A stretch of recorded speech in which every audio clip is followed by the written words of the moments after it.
Pensiunan PNS pertanyakan kinerja Propam soal laporan etik polisi. Penanganan laporan dugaan pelanggaran kode etik yang melibatkan oknum anggota Polri di Kota Ambon menuai sorotan publik.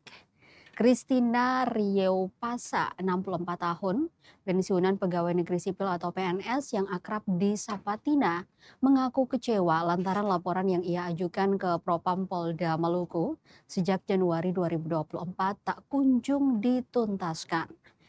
Meski perkara perdata terkait objek sengketa telah berkekuatan hukum tetap di Mahkamah Agung, Tina melaporkan Baratu Johan Sahetapi atas dugaan penimbunan material bangunan berupa pasir, kerikil, dan batu karang di area rumah indekos miliknya. Penimbunan itu dilakukan dari bagian depan hingga ke dalam rumah kos berisi 5 kamar yang seluruhnya ditempati penyewa. Indekos tersebut berlokasi di RT 001 RW 05 Kelurahan Wainetu, Kecamatan Nusaniwe, Kota Ambon. Menurutnya, aktivitas penimbunan material itu mengganggu kenyamanan para penghuni kos hingga seluruh penyewa memilih keluar. Tina mengaku telah memenuhi seluruh permintaan penyidik Propam, mulai dari memberikan keterangan, menghadirkan 2 orang saksi, hingga menyerahkan bukti-bukti pendukung. Namun hingga Oktober 2024, laporan tersebut dinilai tidak menunjukkan perkembangan berarti. Merasa laporannya diabaikan, Tina kemudian melayangkan surat ke Mabes Polri dan Kapolda Maluku untuk meminta kepastian hukum. Perkara perdata kepemilikan lahan akhirnya berkekuatan hukum tetap setelah Mahkamah Agung mengeluarkan putusan nomor 3962 ke PDT 2025 tertanggal 30 Oktober 2025 yang menyatakan lahan tersebut sah milik Christina Riewpasa. Salinan putusan MA itu pun telah diserahkan kepada penyidik Propam. Namun Tina mengaku kembali diminta melengkapi bukti lain. Ia menilai masyarakat justru dipersulit ketika melaporkan dugaan pelanggaran yang dilakukan aparat penegak hukum. Terpisah, Kabid Propam Polda Maluku Kombes Pol Indra Gunawan saat dikonfirmasi mengaku belum membaca secara langsung salinan putusan Mahkamah Agung dalam perkara tersebut.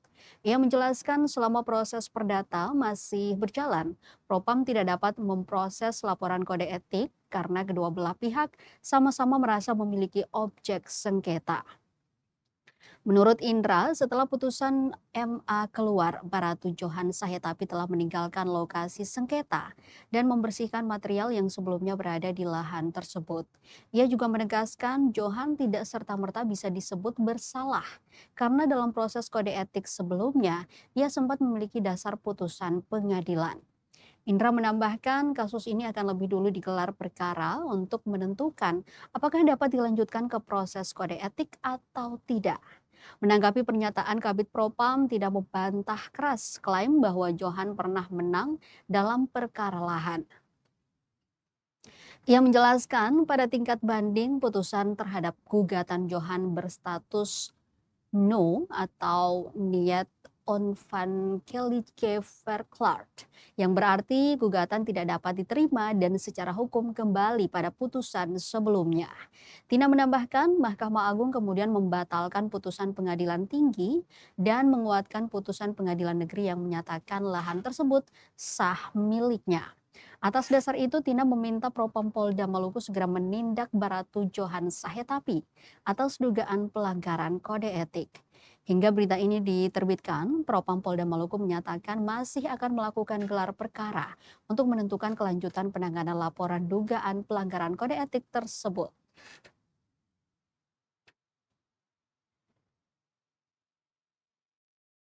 Download Tribun X sekarang, menghadirkan lokal menjadi Indonesia.